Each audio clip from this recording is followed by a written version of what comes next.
Hi everyone, I've rewatched episode 66 many times and realized that I left out a lot of important things in the last analysis. Today, I will tell you all the secrets and Easter eggs I missed. You will find out why Dafuq is helping Skibidi Toilets for real. Are the Titans alive? And why do TV men find the agents to be the enemy? Get your tea and snacks ready and watch the video to the end. It's going to be interesting. Let's go. We're going to start with the simple things I didn't notice. First of all, at this point, we see a green glow in the distance. We know for a fact that Dafuq makes the same glow when he teleports. It's been done in previous episodes. Also, right after this, POV cameraman is looking at the tablet and seeing this sad picture. But if you look a little earlier, you can see a green glow in a different writing. It's really hard to make out, but I tried to analyze each frame. It probably says, "Your Titans are dead." You can also see Dafuq's face at one moment. Okay, now we know for sure that Dafuq intercepted the signal and changed the message on the tablet. Maybe he sent it on his own. Let's find out. If you look closely, despite the green glow, the picture is still the same, which means someone sent that message. It's really weird that "your Titans are dead" was changed to Skibidi, Skibidi, Skibidi. I mean, what does that change for agents? Such a caption might let the agents know that the Skibidi have taken over their communications and are now sending messages to the entire alliance. But again, it seems very illogical and pointless. But I think that Dafuq is helping the agents, because if they didn't run to attack, then very soon the Skibidi scientist squad would have teleported right behind them.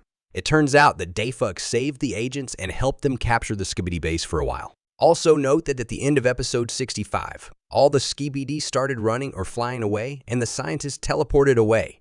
He's probably the only one with that ability, but we know that if TV men touch someone, they teleport the other person along with them. That's most likely what the scientist can do. Then we can definitely say that the actions in episode 66 are not a continuation of the actions of episode 65. Then the scientist teleported alone, and the other Skibidi just ran away. Here we see that they appeared at the same time, and in episode 65, it was daylight, and here it's night, so the toilets needed time to come together, and only then Skibidi scientist would have teleported them straight to the base. But why would they run to the base and leave the wounded Titans behind? I think Skibidi scientist would want to take advantage when the Titans are wounded and try to destroy them. But I still think this photo is a complete fake.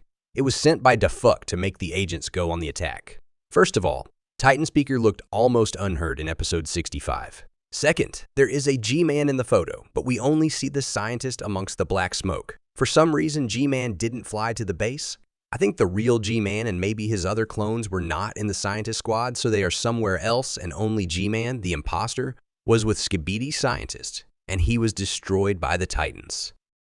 We saw that. Let me show you some more small details that I didn't realize right away. Notice the shot from the hypno gun. It fires a beam, but then we see two darts sticking out of the Skibidi toilet. Yes, those are the exact same darts as Camera Woman's ones, but she wasn't here. I think she flew in with the special agents on this cargo plane here, but I noticed that this weapon in Cameraman's hands also shoots darts. Notice they're also glowing. I thought it was a machine gun or something, so I didn't realize where the darts were coming from. By the way, this is the second time we've seen the TV woman parasite only work on the Skibidi cyborgs. It can only connect to robotic parts, but not to the toilet. I don't think it will be able to control regular Skibidi toilets like that. Also, during the POV shot, you can see some writing on the poster, but you can't read it. So Dafuq changed the short version, and now we can see the writing up close. Although before, there was a black screen. It says, "Real threat." I have a few possibilities as to who this could be referring to. First, we saw Dafuq place the trap writing, and there was a trap for the Titans in the next episode. It could be the same here, and we will see a serious opponent in the new episode. Maybe it will be a Skibidi scientist, or maybe a real G-Man who has been upgraded as hell. But think back to episode 52. We saw the writing "the real enemy is," which hinted that we don't know who the enemy might be. But next to the writing, there was only a secret agent and Titan cameraman. It's unlikely that Titan would be an enemy to the Alliance, although if the photo is real and he was infected, it's possible. But what about the secret agent? It could be Male 7 or any other entity, but what if it's Dafuq? On the same screen, we see Def's face at the end. What if this is a continuation of the message and he is the real threat?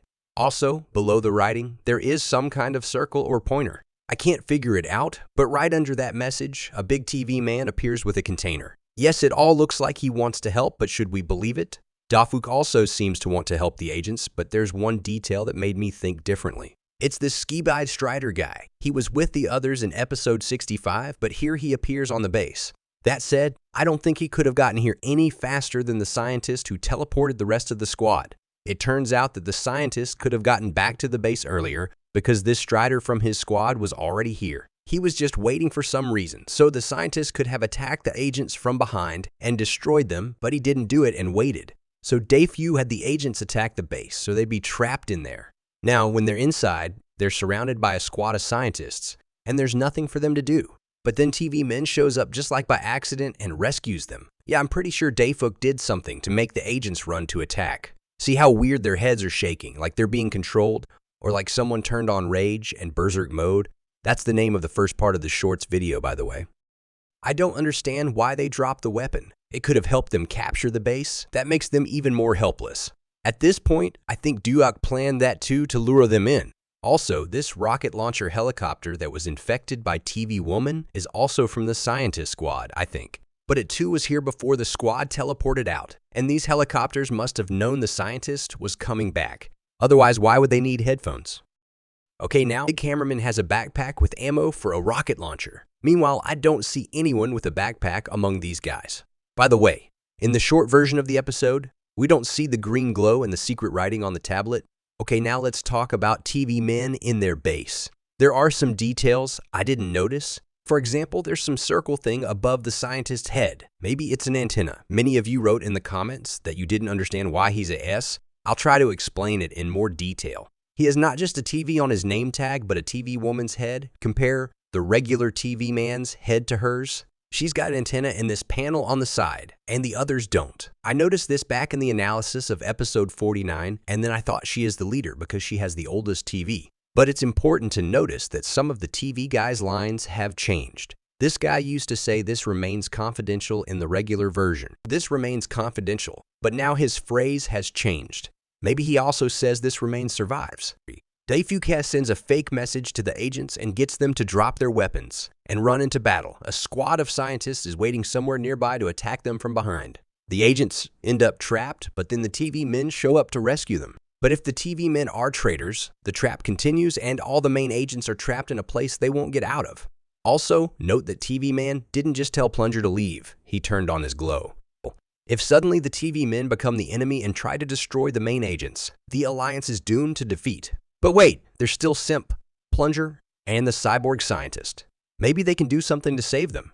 It'll be sick if Simp eventually destroys Tom and shows everyone that self-esteem is more important than anything else. Watch also my other videos. There are a lot of interesting things. Subscribe to the channel, put a like, and write your theories in the comments. And that was me, Carmanology. See you.